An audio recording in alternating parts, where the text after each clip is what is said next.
Everyone, this is Sonia Malik here and आज हम करने वाले अपने ज्योग्राफी का चैप्टर सेकेंडरी एक्टिविटीज़। अब देखो सेकेंडरी मीन्स जो सेकेंड टाइम पे होगा। अब सेकेंड टाइम पे क्या होगा, देखो जितनी भी जो एक्टिविटीज़ हम करते हैं जिसमें हम रिसोर्सेज को यूटिलाइज कर रहे हैं, उनको यूज़ कर रहे हैं, वो हमारी सेकेंडरी एक्टिविटीज़ होती हैं। अनदर वे टू डिफाइन क्या कहता है कि जब हम किसी भी नेचुरल रिसोर्स में वैल्यू ऐड कर देते हैं। फॉर एग्जाम्पल हमने क्या किया, माइनिंग की, ठीक है, हमने आयरन है या कोई भी और मिनरल है उसको हमने एक्सट्रैक्ट कर लिया, माइन से उसको निकाल लिया। अब सिर्फ निकालना वो सफिशिएंट थोड़ी ना है, अब ऐसे हम थोड़ी ना यूज़ कर सकते हैं उसका। जब वो इंडस्ट्री में जाएगा, जब उसका प्रोडक्शन होगा, मैन्युफैक्चरिंग होगी उसकी, तभी तो वो हमारे काम का प्रोडक्ट है, राइट। तो नेचुरल रिसोर्सेज में जब वैल्यू ऐड हो जाती है, इट इज़ सेकेंडरी एक्टिविटीज़, यानी कि जब रॉ मटेरियल्स इंडस्ट्रीज में जाते हैं under the procedure of manufacturing, ठीक है, एक न्यू प्रोडक्ट बनाना जिससे उन प्रोडक्ट्स में वैल्यू ऐड हो जाती है। अब देखो एक किसान है, उसने अपने खेत में कॉटन की खेती की है, ठीक है भाई, हो गई अच्छे से, प्राइमरी एक्टिविटी हो गई। लेकिन सिर्फ कॉटन क्या हमारे यूज़ का है? नहीं है ना कॉटन यूज़ का, हम कॉटन को कपड़ा थोड़ी ना पहन सकते हैं। जब वो सेकेंडरी एक्टिविटी के प्रोसीजर के थ्रू जाएगा, यानी कि जब यान बन के क्लोथ बनेगा, then only we can wear it. इसका मतलब क्या हुआ, कॉटन एक नेचुरल प्रोडक्ट था जिसमें सेकेंडरी एक्टिविटी ने उसके अंदर वैल्यू ऐड कर दी, ठीक है। क्लियर है secondary activity what? Secondary activity में सिर्फ हम बात करते हैं इंडस्ट्रीज, मैन्युफैक्चरिंग, उसके टाइप्स, कैरेक्टरिस्टिक्स और कहाँ पे हम उन इंडस्ट्रीज को लगा सकते हैं, कौन से फैक्टर्स होने वाले हैं उन इंडस्ट्रीज के, और फिर फाइनली हम कुछ मेजर जो इंडस्ट्रीज हैं उनके बारे में डिस्कस करने वाले हैं। छोटा सा चैप्टर है, बहुत ईजी है, बहुत जल्दी हो जाएगा, ठीक है। अब देखो सबसे पहले हम बात करते हैं, कोई भी चीज़ खरीदते हैं तो उसके फीचर्स क्या है, कैरेक्टरिस्टिक्स क्या है, तो वही हम बात करते हैं। सेकेंडरी एक्टिविटी मीन्स मैन्युफैक्चरिंग, भाई कुछ भी बनाना है सेकेंडरी एक्टिविटी, तो मैन्युफैक्चरिंग के कैरेक्टरिस्टिक्स। सबसे पहले इसके अंदर क्या होता है, प्रोडक्शन। प्रोडक्शन यानी कि किसी भी चीज़ को प्रोड्यूस किया जाता है। क्या क्या प्रोड्यूस किया जाता है? हर एक कंज्यूमेबल आइटम्स प्लस जो इंडस्ट्रीज यूज़ करती हैं, यानी कि मशीनरीज वगैरह, ये सारी चीज़ें क्या हैं, प्रोडक्ट्स हैं। उसके साथ साथ अब ऐसा तो नहीं है कि इंसान सारा ही काम अपने हाथों से कर सकता है, नहीं ना, तो हमें क्या चाहिए, पावर चाहिए। पावर मीन्स यहाँ पे इलेक्ट्रिकल पावर, कोल की power, various forms of power जिसको हम आगे पढ़ने वाले हैं, राइट। उसके बाद क्या किया जाता है, मास प्रोडक्शन। ये भी नहीं होता एक ही कपड़ा प्रोड्यूस किया जा रहा है, एक ही मशीन प्रोड्यूस की जा रही है, मास बहुत ज़्यादा प्रोडक्शन किया जाता है और लेबर इंटेंसिव, लेबर का यूज़ किया जाता है। अब आगे हम बात करते हैं नेक्स्ट हम बात करते हैं स्पेशलाइजेशन ऑफ स्किल और मेथड्स ऑफ प्रोडक्शन। देखो दोनों में इन्हीं के वर्ड्स के अंदर इनका मतलब छिपा हुआ है। मेथड्स ऑफ प्रोडक्शन कि भाई कौन से ऐसे दो मेथड्स हैं, कौन से दो तरीके हैं जिससे हम प्रोडक्शन करते हैं, या फिर स्किल की स्पेशलाइजेशन, भाई लेबर्स काम करे जा रहे हैं या ऑटोमेशन से काम हो रहा है, तो दो तरीके के मेथड्स होते हैं। पहला मेथड कहता है क्राफ्ट मेथड। क्राफ्ट मेथड देखो हमने पढ़ा होता है हैंड क्राफ्ट, है ना, तो हैंड क्राफ्ट क्या होता है यहाँ पे, क्राफ्ट मेथड, यानी कि एक स्पेसिफिक प्रोडक्शन किया जाएगा, मास प्रोडक्शन नहीं होगा इसके अंदर बिल्कुल भी। आपने ऑर्डर दिया है कि मेरे को वो डिज़ाइन ड्रेस जो है वो डिज़ाइन करवानी है, ठीक है, तो उसकी कॉस्ट भी ज़्यादा होगी और ऑर्डर पे बनाए जाते हैं और स्पेशली बाय हैंड्स बनाए जाते हैं, मशीन्स नहीं बनाते हैं इनको, ठीक है। नेक्स्ट है मास प्रोडक्शन। नाम से पता चल रहा है फॉर द मासेस जो प्रोडक्शन होगा तो ज़्यादा क्वांटिटी में होगा, कॉस्ट ऑटोमेटिकली कम हो जाएगी, और क्या करेगा, एक वर्कर एक ही टास्क को बार बार करता रहेगा, ठीक है। सपोज अगर कोई इंडस्ट्री है जहाँ पे कपड़े वगैरह बन रहे हैं तो एक वर्कर होगा जो सिर्फ कपड़े को काट जाएगा, ठीक है, फिर दूसरा होगा जो उसकी स्यूइंग के काम में लग रहा होगा, दूसरा है उसकी प्रेसिंग के काम में लगेगा, मल्टीपल टाइम सेम टास्क। देखो अब नेक्स्ट टॉपिक कहता है ऑर्गेनाइजेशनल स्ट्रक्चर एंड स्ट्रेटिफिकेशन। मतलब जो ऑर्गेनाइजेशन है उसका स्ट्रक्चर किस तरीके से बना हुआ है, कैसा उसका पोस्चर है, पोस्चर हेयर मीन्स स्ट्रक्चर, क्या ढांचा है उसका। स्ट्रेटिफिकेशन वर्ड का मतलब क्या होता है, देखो हम पढ़ते हैं कि particular strata of society means group, या किसी भी चीज़ को जब हम ग्रुप्स में ऑर्गेनाइज करते हैं तो होता है स्ट्रेटिफिकेशन। अब देखो इंडस्ट्रीज है तो हम कोई भी काम ऐसे नहीं कर सकते ना कि भाई चलो एक साथ होता है, आई एग्री, बट होता क्या है कि चीज़ों का डिवीजन होता है, लाइक मशीन एंड टेक। वही वाला एग्जाम्पल लेते हैं हमारी कपड़े वाली इंडस्ट्रीज़ का, तो क्या हो रहा है, क्लोथिंग इंडस्ट्रीज़ है, भाई ठीक है, कटिंग का काम अलग से होगा, प्रेसिंग की जो मशीन्स हैं वो अलग होंगी, ठीक है, स्यूइंग की मशीन्स हैं वो अलग होंगी, अब जो सीलने की मशीन्स हैं उसमें भी कैटेगरीज बना देंगे, तो कैटेगरीज बन रही हैं, उनका स्ट्रेटिफिकेशन हो रहा है, मशीन टेक। उसके बाद क्या कह रहा है, डिवीजन ऑफ लेबर, लेबर भी डिवाइड होगा मशीन्स के अकॉर्डिंगली, ज़्यादा अमाउंट कैपिटल इन्वेस्ट की जाती है, वास्ट कैपिटल, ज़्यादा पैसा लगाया जाता है। उसके बाद लार्ज ऑर्गेनाइजेशंस बड़ी बड़ी ऑर्गेनाइजेशंस होती हैं और जिनके अंदर एग्जीक्यूटिव ब्यूरोक्रेसी होती है। एग्जीक्यूटिव ब्यूरोक्रेसी यानी कि टीम ऑफ मेंबर्स जो इम्प्लीमेंट करते हैं चीज़ों को, अपने फर्दर इफेक्टिव काम के लिए पॉलिसीज बनाते हैं। नेक्स्ट हमारी हेडिंग कहती है कि अनइवन जोग्राफिकल डिस्ट्रीब्यूशन। भाई ये तो बहुत इजीली होता है। देखो होता क्या है कि जो इंडस्ट्रीज़ होती है ना, कुछ तो ऐसी जगह है जहाँ पे बहुत ज़्यादा इंडस्ट्रीज़ हैं और कुछ ऐसी हैं जहाँ पे बिल्कुल ही नामो निशान नहीं है, गायब, टाटा बाय बाय। तो डिफरेंस क्या है? आप क्या कह रहे हैं कि जो 10% से भी जो कम वर्ल्ड की जो लैंड है वहाँ पर इंडस्ट्रीज़ हैं, बाकी 90% खाली। ठीक है, तो ये जो नेशंस होते हैं, भैया वर्ल्ड की लैंड है तो वो किसी नेशंस के अंदर आते हैं, राइट। तो ये जो नेशंस होते हैं ये पॉलिटिकल और इकोनॉमिकली बहुत स्ट्रॉन्ग हैं। और अब देखो इसका फ़ायदा क्या होता है, एक दूसरा बड़ा फ़ायदा इसमें देखा गया है कि जो प्राइमरी एक्टिविटीज़ होती है ना वो कम एम्प्लॉयमेंट दे रही है। जैसे देखो एग्जाम्पल क्या देता है, अमेरिका की कोर्न बेल्ट। बेल्ट का मतलब क्या होता है कि एक स्पेसिफिक एरिया हम चलते जा रहे हैं और वो एरिया सिर्फ एक चीज़ के लिए है। ठीक है, हाँ किसी भी चीज़ की बेल्ट हो सकती है, भाई कोल की बेल्ट हो सकती है, कोई और मिनरल्स की बेल्ट हो सकती है। यहाँ पे अमेरिका के अंदर कौन भुट्टा जो है उसकी खेती जो हो रही है उसकी बेल्ट है। तो वो एरिया बता रहा है कि भाई 2.5 स्क्वायर किलोमीटर एरिया है, लेकिन सिर्फ 10 से 20 वर्कर काम करते हैं और जो 50 से 100 पर्सनस को सपोर्ट करते हैं, यानी कि अपनी फैमिली मेम्बर्स को, कम है। लेकिन वही इंडस्ट्रीज इतना एरिया तो बिल्कुल भी नहीं लेंगी। एक इंडस्ट्री अप्रॉक्सीमेटली 1000 वर्कर्स को सपोर्ट करती है डायरेक्टली। ठीक है, तो एम्प्लॉयमेंट का कंसेप्ट डाल सकते हो। अब आगे हम कहते हैं मैकेनाइजेशन का मतलब क्या होता है, भाई इंडस्ट्री है, कोई भी काम सारा हाथों से नॉट पॉसिबल, राइट। तो इसके लिए हम क्या यूज़ करते हैं, गैजेट्स यूज़ करते हैं सारा काम करने के लिए। अब तो ऑटोमेशन भी स्टार्ट हो चुका है। नेक्स्ट हमारी हेडिंग कहती है लोकेशन ऑफ इंडस्ट्री। भाई ठीक है, मैन्युफैक्चरिंग हमें समझ में आ गई, ये उसकी करेक्टरिस्टिक्स हैं और ऐसी ऐसी होती है, बट उसको लगाएंगे कहाँ पे, कुछ फैक्टर्स होंगे उसको डिटरमाइन करने के। तो उसके 3 पार्ट्स होते हैं। पहले हम सिर्फ 2 पार्ट्स को पढ़ते हैं। पहला क्या कहता है, जोग्राफिकल, और सेकेंड कहता है नॉन जोग्राफिकल। अब देखो जोग्राफिकल फैक्टर्स में क्या कहता है, सबसे पहले हमें क्या चाहिए किसी भी इंडस्ट्री को चलाने के लिए, पावर, एनर्जी सोर्स। अब एनर्जी सोर्स क्या क्या हो सकते हैं, कोल है, पेट्रोल है, हाइड्रो इलेक्ट्रिसिटी मीन्स यानी कि इलेक्ट्रिसिटी जो पानी से जनरेट की जा रही है, प्लस नेचुरल गैस। ये सारे हमारे पावर के सोर्सेज हैं। तो पहले क्या होता था, कोल तो आज भी वैसा ही डोमिनेंट फैक्टर है क्योंकि बहुत भारी है। ठीक है, यूज़ करते हैं, वेट रिड्यूस हो जाता है। तो अब वहाँ पे इंडस्ट्री सेटअप होती है जहाँ पे कोल माइंस होती हैं, है ना। जैसे जमशेदपुर, भिलाई, ये सारे ऐसे रीजन्स हैं जहाँ पे कोल की माइंस होती है और वहाँ पे इंडस्ट्रीज लगा दी गई। पेट्रोल, लेकिन हाइड्रो इलेक्ट्रिसिटी आने के बाद क्या हो गया है कि ये चीज़ कम हो गई है। कैसे कम हुई, भाई ज़रूरी थोड़ी ना है जो डैम है वहीं पे बिजली लगाओगे, है ना। वो तो कहीं पे दूर भी लगा सकते हो क्योंकि क्या हो रहा है, वो पाइप्स के थ्रू या फिर जो हमारे वायर्स हैं उनके थ्रू सीधी आ सकती है। अब नेचुरल गैस भी हमारी पाइपलाइंस के थ्रू आ सकती है। तो ये भी डोमिनेंट फैक्टर नहीं रहा। आगे हम बात करते हैं, ठीक है भाई पावर आ गई। अब पावर आई है, वो यूज़ किस चीज़ को कर रही है, उसके लिए क्या चाहिए, रॉ मटीरियल्स।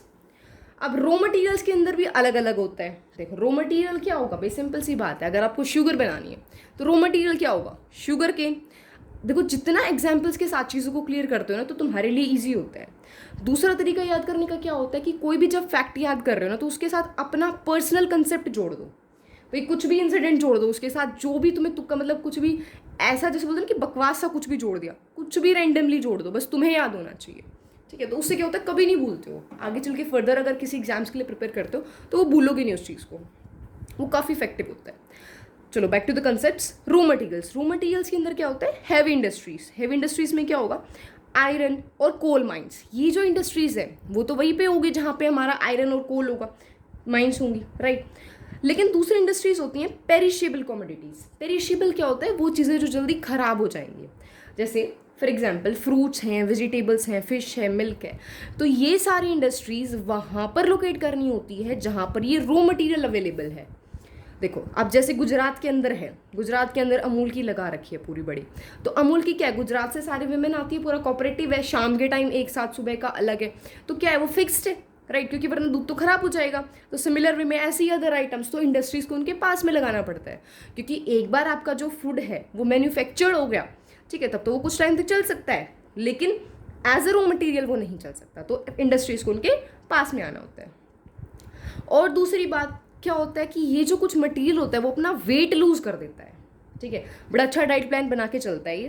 तो इसमें क्या होता है, देखो हमने शुगर केन लिया, हमें बनानी है शुगर, तो शुगर वाले क्या करते हैं, अपनी फैक्ट्री गन्ने के खेत के पास लगा लेंगे, क्योंकि हमें ज़्यादा शुगर केन चाहिए होता है कम शुगर बनाने के लिए। मतलब ज़्यादा शुगर केन लगेगा और कम शुगर बनेगी। तो कम वेट हुआ, मार्केट में पहुंचाना ईजी है भाई, तीन ही तो लोकेशन चाहिए, रॉ मटेरियल की, इंडस्ट्री तक, इंडस्ट्री से हमारी मार्केट तक, तो मार्केट तक तो पहुंचाना वेट कम हो गया। तो इसी तरीके के और आइटम्स भी होते हैं। नेक्स्ट हम बात करते हैं लेबर। भाई एनर्जी भी आ गई, रॉ मटेरियल भी आ गया, बट इसको चलाएगा कौन, यूज़ कौन करेगा, बनाएगा कौन, तो वो करेगा लेबर। तो लेबर हमें क्या चाहिए होता है, इंडस्ट्री है तो ज़्यादा है, मासेस के लिए प्रोडक्शन हो रहा है तो एबेंडेंस में चाहिए, बहुत ज़्यादा चाहिए। और कैसे होने चाहिए, चीप, मतलब वो कम सैलरी पे काम करने के लिए रेडी हूँ, और साथ में स्किल्ड लेबर हूँ, भाई काम भी तो आना चाहिए। और इसी का रीज़न है कि जो सूरत के अंदर, गुजरात के अंदर सूरत जो है, वहाँ पे डायमंड की जो पूरी इंडस्ट्रीज है वो फ्लरिश हो रही है, बहुत अच्छे से काम कर रही है, क्योंकि उधर स्किल्ड लेबर्स हैं। अब आगे फैक्टर हम बात करते हैं डिस्टेंस की। डिस्टेंस देखो जो है इन्हीं से रिलेटेड हो जाता है, एनर्जी भी हमारा डिस्टेंस से रिलेटेड था, रॉ मटेरियल भी डिस्टेंस से रिलेटेड था, भाई लेबर भी पास में होना चाहिए, उसको पता चले गुजरात वाले जो लेबर है साउथ इंडिया से लेकर आ रहे हैं, तो बियॉन्ड द इमेजिनेशन हो ही नहीं सकता। ठीक है, तो डिस्टेंस भी हमारे दो टाइप्स के होते हैं, डिस्टेंस दो टाइप्स के होते हैं। फिजिकल, भाई हम किलोमीटर्स में डिस्टेंस काउंट कर रहे हैं, भाई इतना डिस्टेंस लग रहा है। दूसरा हम डिस्टेंस काउंट करते हैं इकोनॉमिक डिस्टेंस। इकोनॉमिक डिस्टेंस कैसे हुआ, भाई पैसे कितने लग रहे हैं। अब देखो सिंपल सी बात है, प्लेन एरिया के अंदर आप प्रोडक्ट्स को पहुंचा रहे हो, ट्रांसपोर्टेशन कॉस्ट कम है। वहीं अगर आप इसको एयरवेज के थ्रू पहुंचाने लग जाओगे, ट्रांसपोर्टेशन कॉस्ट बढ़ जाएगी, बहुत ज़्यादा बढ़ जाएगी। हिली एरियाज में पहुंचा रहे हो, ट्रांसपोर्टेशन कॉस्ट बढ़ जाएगी। तो इकोनॉमिक कॉस्ट बढ़ रही है डिस्टेंस की। अब वाटर भी एक इंपॉर्टेंट है, जैसे कॉटन वगैरह की इंडस्ट्रीज है उसमें ब्लीचिंग के लिए यूज़ करता है। ठीक है, दूसरी चीज़ जो मशीनरी होती है उनको कूलिंग के लिए यूज़ किया जाता है। बट एक ऐसी इंडस्ट्री जो यूज़ नहीं करती, दैट इज़ इलेक्ट्रॉनिक्स। अब सोचो इलेक्ट्रॉनिक्स पानी का यूज़ करने लग जाए तो होगा क्या, है ना। देखो अब नेक्स्ट हमारा फैक्टर है non geographical factors. Non geographical तो मतलब लोकेशन, रिसोर्सेज, नेचर, कोई चीज़ यहाँ पे काम नहीं आएगी। यहाँ पे क्या काम आएगी, कैपिटल। कैपिटल मीन्स मनी, पैसा। किस चीज़ के लिए चाहिए पैसा, भाई कुछ भी करोगे पैसा तो चाहिए ही। तो क्या होगा यहाँ पे, इंडस्ट्री लगाने के लिए, मशीन्स खरीदने के लिए, लेबर्स को वेजेस देने के लिए, हर चीज़ के लिए हमें क्या चाहिए, कैपिटल चाहिए। ठीक है, अब कुछ हमारे ऐसे एरियाज़ है जहाँ पे कैपिटल अच्छी अमाउंट में अवेलेबल होती है, भाई उधर के लोग अमीर हैं। तो कौन कौन से, यूरोप, नॉर्थ अमेरिका, इधर अच्छा पैसा मिलता है। बट हम बात करें अगर एशिया, अफ्रीका, साउथ अमेरिका की, तो इधर जो है कैपिटल इतनी अमाउंट में अवेलेबल नहीं है। यहाँ पे क्या अवेलेबल होती हैं, geographical factors, labour, raw materials, land, but money available नहीं होते। तो वो मनी कहाँ से अवेलेबल की जाती है, फॉरेन डायरेक्ट इन्वेस्टमेंट, कि फॉरेनर्स जो हैं वो डायरेक्टली इंडिया की कंपनीज के अंदर इन्वेस्ट कर रहे हैं। ठीक है, अगला फैक्टर है मैनेजमेंट। भाई इन सारी चीज़ों को, ये जो इतना पढ़ने में इतना महान लग रहा है, तो उसको अरेंज करना तो इट्स रियली टफ टास्क ना। तो उसको मैनेज कैसे किया जाता है, मैनेज करना एक बड़ा ही कॉम्प्लेक्स फॉर्म होता है। कॉम्प्लेक्स मीन्स बड़ा ही मुश्किल काम होता है, कॉम्प्लिकेटेड होता है, बड़ा ही अटपटा सा होता है, राइट। तो इसमें क्या होता है, देखो अब भाई ठीक है अच्छी साइट है, लेकिन अगर वो साइट ऐसी है जहाँ पे मान लो उसके बारे में कुछ र्यूमर्स फैला रखी हैं या और कुछ भी ऐसा सुपर नेचुरल सा कर रखा है, तो क्या वहाँ पे अच्छे अच्छे मैनेजर्स आएंगे, नहीं आएंगे ना। तो मैनेजमेंट कैसे पॉसिबल हो पाएगा, नहीं हो पाएगा। आगे हम बात करते हैं गवर्नमेंट पॉलिसीज़ की। गवर्नमेंट पॉलिसीज़ क्या कहती हैं, अगर उधर की गवर्नमेंट ये कह दे भाई इधर की सारी इंडस्ट्रीज, जो भी इंडस्ट्री होगी वो नेशनलाइज कर देंगे उसको। नेशनलाइज मीन्स कि वो बिल्कुल गवर्नमेंट के कंट्रोल के अंदर आएगी, आप सिर्फ एम्प्लॉय हो, चाहे भले या वहाँ के ओनर हो। तो कौन ऐसा बेवकूफ़ फॉरेनर होगा जो वहाँ पे इन्वेस्ट करेगा, नहीं करेगा। वहीं पे अगर गवर्नमेंट बोलती है कि मैं आपके टैक्स कम कर रही हूँ, सब्सिडीज़ दे रही हूँ, तो ऑब्वियसली फॉरेन डायरेक्ट इन्वेस्टमेंट्स आएंगी और वहाँ पे खुद जो लोकल्स हैं वो भी एक्टिवली पार्टिसिपेट करेंगे। उसके बाद हम बात करते हैं एनवायरनमेंट। भाई ये सबसे बढ़िया ज़रूरी होता है और मेरे हिसाब से सबसे ज़रूरी होता है। देखो अब एनवायरनमेंट कैसे ज़रूरी होता है, देखो जैसे कॉटन इंडस्ट्री है, ठीक है, कॉटन इंडस्ट्रीज़ के अंदर अब इसमें क्या होता है, कॉटन जो होती है ना, कॉटन की जितनी भी हमारी क्लोथिंग इंडस्ट्रीज़ होती हैं, टेक्सटाइल इंडस्ट्रीज जितनी भी होती हैं, वो कहाँ पे होती है, गुजरात, मुंबई। क्यों होती है इधर ही, 10th क्लास में हमने इस चीज़ को पढ़ा था।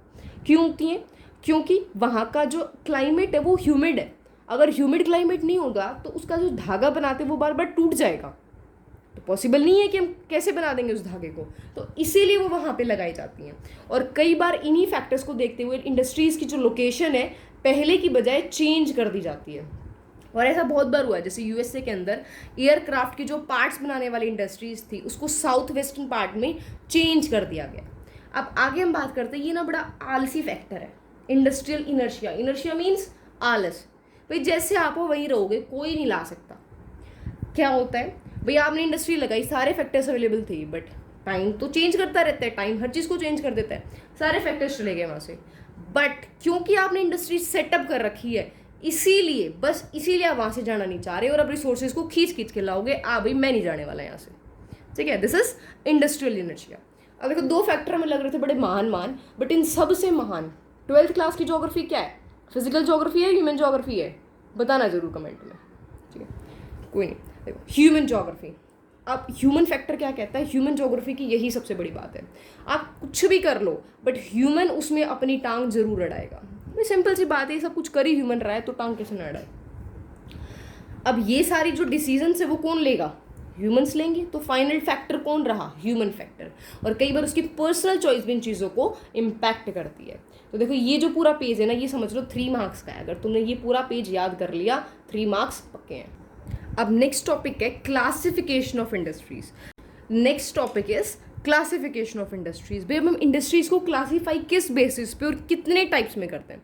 तो देखो अलग अलग बेसिस है, अलग अलग टाइप्स में क्लासीफाई करते हैं। तो सबसे पहले हम बात करते हैं उसके साइज़ के बारे में, भाई बड़ी है, छोटी है या मीडियम साइज़ है। तो उसके बेसिस पे हम 3 टाइप्स में क्लासीफाई करते हैं। सबसे पहले है house hold. House hold item क्या होते हैं? जो घर में यूज़ करने वाले आइटम्स होते हैं। तो सिमिलर वे में जो घर के अंदर या फिर कॉटेज इंडस्ट्री, स्मॉल स्केल, सबसे छोटी यूनिट होती हैं और लोकली रॉ मटेरियल। अब देखो इसके एग्जांपल्स के थ्रू समझते हैं। घरों में क्या होता है, फार्मर्स के पास जब टाइम होता है एक्स्ट्रा, तो वो क्या काम करते हैं? बास्केट्स बना लेंगे जूट से, ठीक है, या फिर कुछ होते हैं जो दरी वगैरह बनाना स्टार्ट कर देते हैं, ठीक है। तो ऐसा अलग अलग काम। फिर दूसरा जैसे जो पोर्टर्स होते हैं, ठीक है, कारपेंटर्स होते हैं, लोहार, ब्लैक स्मिथ वगैरह होते हैं। तो ये सारे क्या करते हैं अपने लेजर टाइम में या फिर कुछ स्पेसिफिक कम टाइम पीरियड के लिए अपने घर में फैमिली मेम्बर्स का यूज़ करके बिना किसी मशीन के और लोकली रॉ मटेरियल अपनी फैमिली के लिए प्रोड्यूस कर लेते हैं। और क्या होता है, जो थोड़ा बहुत पता है तो वो लोकल मार्केट में उसको दे देते हैं। और ऐसा कहाँ पे होता है? एशिया एंड अफ्रीका के अंदर। अब आगे हम बात करते हैं स्मॉल स्केल। स्मॉल स्केल के अंदर क्या होगा? भाई छोटे स्केल पे इंडस्ट्री है ये। तो इंडस्ट्री जैसे हमारे स्मॉल स्केल पे क्या होगा? मैन्युफैक्चरिंग होती है बट सिंपल मशीन्स की मदद से, यानी कि कॉम्प्लिकेटेड मशीन्स नहीं होती यहाँ पे, ठीक है। तो small capital plus less human labour, पैसा भी कम लगाएंगे और ह्यूमन लेबर भी कम रखते हैं। उसके बाद क्या होता है, जो भी मार्केट में होता है, यानी कि मार्केट में उसको, यहाँ पे क्या था, लोकल मार्केट में थोड़ा बहुत बचेगा तो बेच देंगे, बट यहाँ पे तो बन ही रहा है मार्केट के लिए। तो मार्केट में कैसे जाता है? ट्रेडर्स की मदद से। डायरेक्टली नहीं बेचते ट्रेडर्स, यानी कि जो बीच में समझौता कर रहे हैं, फिर जो बीच वाले जो पर्सन होते हैं ना, वो ट्रेडर्स।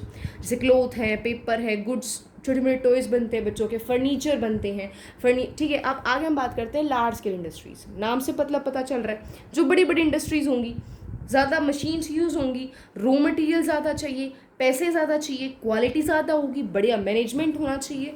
और ये इंडस्ट्रीज़ क्या है कि जो पिछले 200 साल के अंदर ही आई हैं। रिवोल्यूशन हुआ था हमारा इंडस्ट्रियलाइजेशन का, इंडस्ट्रियल रिवोल्यूशन, तो उसके बाद से हमारी लार्ज स्केल इंडस्ट्रीज़ स्टार्ट हुई हैं। अब आगे हम क्लासीफाई करते हैं इनको नेचर ऑफ प्रोडक्ट के बेसिस पे। भाई जो प्रोडक्ट बना रही है वो कैसे प्रोडक्ट बना रही है? Heavy industries and light industries product भी ऐसे ही बनाएगी। हैवी इंडस्ट्रीज़ क्या होंगी? जिनमें रॉ मटेरियल चाहिए, और जैसे कि आयरन एंड स्टील इंडस्ट्री, यानी कि रॉ मटेरियल जिनका बल्कि होता है, ज़्यादा वेट में ज़्यादा होता है, तो आयरन और स्टील इंडस्ट्रीज। लाइट इंडस्ट्रीज छोटे स्केल पे बनाएंगी, तो लाइटर और कॉम्पैक्ट प्रोडक्ट्स होंगे। कॉम्पैक्ट मीन्स अलग अलग टाइप के प्रोडक्ट्स होंगे। जैसे आयरन कोर है, भाई ठीक है, आयरन ज़्यादा अमाउंट में चाहिए है, कोल ज़्यादा अमाउंट में चाहिए, कॉक ज़्यादा अमाउंट में चाहिए। बट लाइट इंडस्ट्रीज़ में क्या है कि कॉम्पैक्ट, अलग अलग छोटी छोटी चीज़ें बहुत ज़्यादा चाहिए होते हैं, जैसे इलेक्ट्रॉनिक्स, ठीक है। अब आगे हम क्लासीफाई करते हैं इनको आउटपुट के बेसिस पे। भाई जो आउटपुट प्रोडक्ट देती हैं वो कैसा देती हैं? पहली होती है बेसिक इंडस्ट्रीज। बेसिक क्या होता है? बेस क्लियर कर लो, एग्जाम में नहीं आने वाला होता, बट बेस क्लियर करना ज़रूरी है। तो सिमिलर वे में क्या होता है, ये रॉ मटेरियल बनाती हैं दूसरी इंडस्ट्रीज़ के लिए, जैसे आयरन एंड स्टील इंडस्ट्री क्या बनाएंगी? जितने भी हमारी मशीन्स बनाएंगी, ठीक है। कोई भी अब इंडस्ट्री लग रही है, बिना मशीन्स के तो काम कर ही नहीं सकती, इन मशीन्स बनाएंगी, ठीक है। तो आयरन एंड स्टील इंडस्ट्रीज। अगली होती है कंज्यूमर गुड्स। कंज्यूमर कौन है? हम सब कंज्यूमर है। तो जो प्रोडक्ट हम डायरेक्टली यूज़ कर लेते हैं, जैसे एडिबल ऑयल है, टी है, कॉफ़ी है, हमारी कंजप्शन के लिए बनाए जाते हैं, वो होते हैं हमारी कंज्यूमर गुड्स इंडस्ट्रीज। अब आगे हम क्लासीफाई करते हैं इनपुट के बेसिस पे, ये क्या था आउटपुट।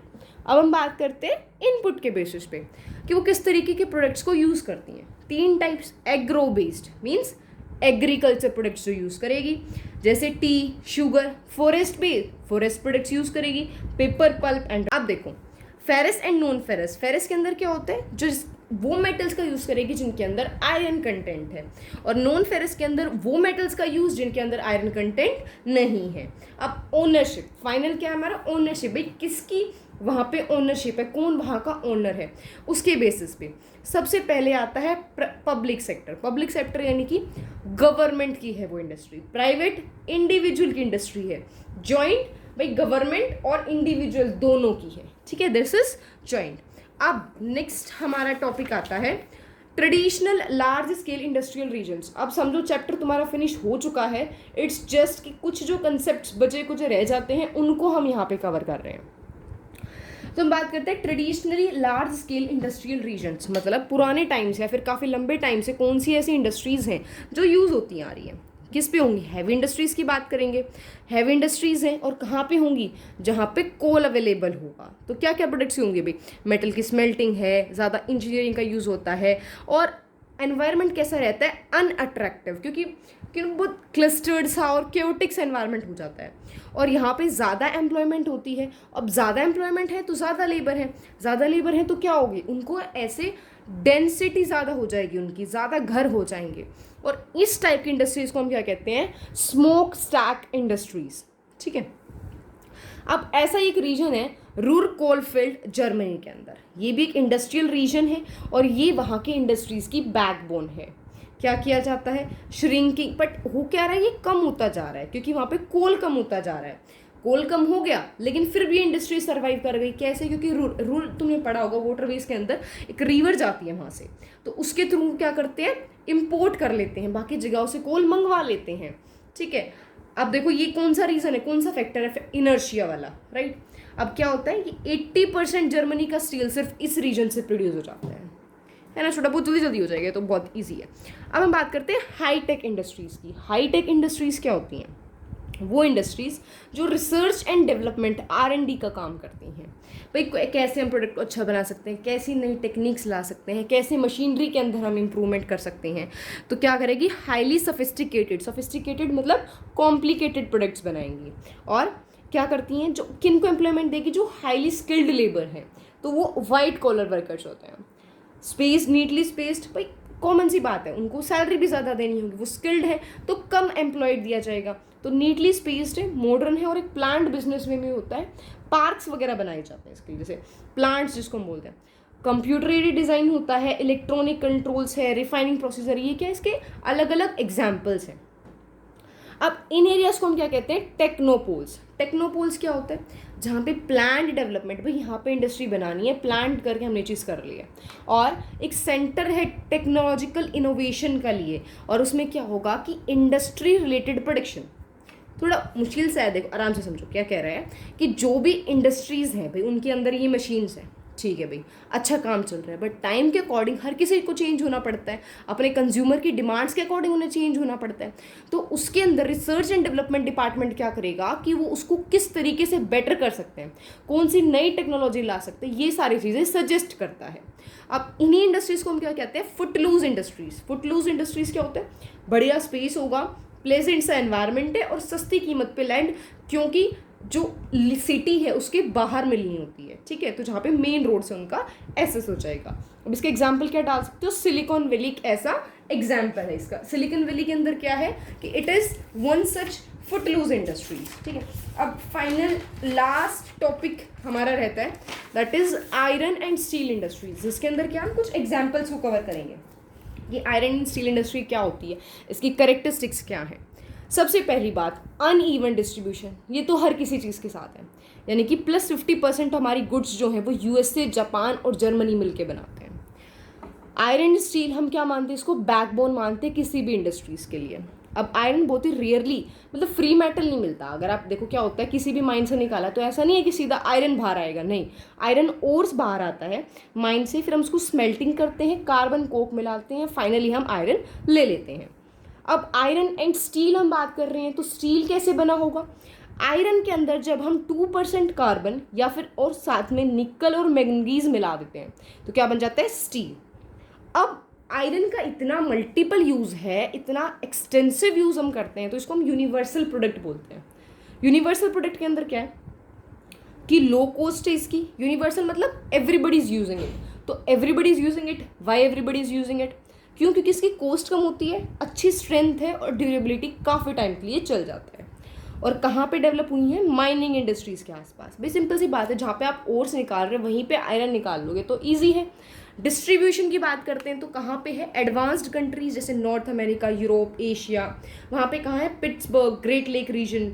और पिट्सबर्ग के साथ क्या एसोसिएटेड है कि ये ना अभी ख़त्म होता जा रहा है इधर, तो इसको हम क्या कहते हैं? Waste bowl of USA. अब देखो ये कुछ ना स्पेसिफिक प्लेसेस के नाम है जो डिस्ट्रीब्यूशन के अंदर मेंशन करने हैं। मैंने बहुत इजी चूज़ किए हैं, हर एक मत याद करो, ठीक है? सिर्फ क्वेश्चन के पर्सपेक्टिव से देखो कि क्या मैं एग्जाम्पल्स इसमें पुट कर सकती हूँ। क्योंकि होता क्या है, जब तुम सारे याद करने लग जाते हो तो कुछ जो होना चाहिए ना याद, वो भी नहीं रहता है। तो बेटर है कि उतना ही याद करो जितना कर सकते हो और उसको स्पेसिफिक जाके लिख दो एग्जाम में। तो जैसे Russia, Moscow, Japan, Nagasaki, China, Shanghai, India के अंदर जमशेदपुर, बोकारो एंड भिलाई, ठीक है? ये वाले रीजन्स के अंदर है। अब नेक्स्ट फाइनल टॉपिक है कॉटन टेक्सटाइल इंडस्ट्रीज। स्टूडेंट्स देखो, अगर तुम्हें समझ में आ रहा है तो प्लीज़ सब्सक्राइब माई चैनल, भाई वीडियो को लाइक कर दो और अपने फ्रेंड्स के साथ शेयर कर दो, ताकि जो नोट्स मैं बना रही हूँ सिर्फ तुम्हारे लिए, उसका थोड़ा सा मुझे भी मोटिवेशन मिले ना, राइट? तो फाइनल टॉपिक है हमारा कॉटन टेक्सटाइल इंडस्ट्री। अब कॉटन टेक्सटाइल इंडस्ट्री का क्या है? 3 पार्ट्स में हम डिवाइड करते हैं इसको। सबसे पहला क्या कहते हैं? हैंडलूम। नाम से क्लियर हो रहा है, जिसके अंदर हैंड से मतलब इंसान खुद अपने हाथों से बनाएगा, जैसे स्पिनिंग, वीविंग, फिनिशिंग करना। और स्मॉल कैपिटल इन्वेस्टमेंट होगी क्योंकि मशीनरी वगैरह कॉम्प्लिकेटेड चीज़ें हो ही नहीं रही यहाँ पे, है ना? उसके साथ साथ क्या होगा फिर यहाँ पे, ठीक है? लेबर इंटेंसिव है, स्किल्ड और सेमी स्किल्ड दोनों लेबर्स को एम्प्लॉयमेंट देती है। Next part is power loom. Power loom के अंदर क्या है? कम पावर चाहिए होती है, यानी कि लेस लेबर इंटेंसिव, कम लेबर को लेता है, प्रोडक्शन होता है वो बढ़ जाता है। मिल सेक्टर, मिल्स की बात होगी तो बड़ी बड़ी मिल है, तो इसमें वही हमारी इंडस्ट्रीज वाली बात आ जाएगी। बड़ी बड़ी मिल्स होती हैं स्पिनिंग एंड वीविंग के लिए, एंड हाईली कैपिटल इंटेंसिव होता है, मतलब ज़्यादा कैपिटल यूज़ की जाती है, ज़्यादा मनी यूज़ की जाती है। और यहाँ पे हमारा चैप्टर कंप्लीट हो चुका है, ठीक है? बहुत ईजी चैप्टर है, आराम से पढ़ो, कोई भी डाउट्स है तो पूछ लिया करो, ठीक है?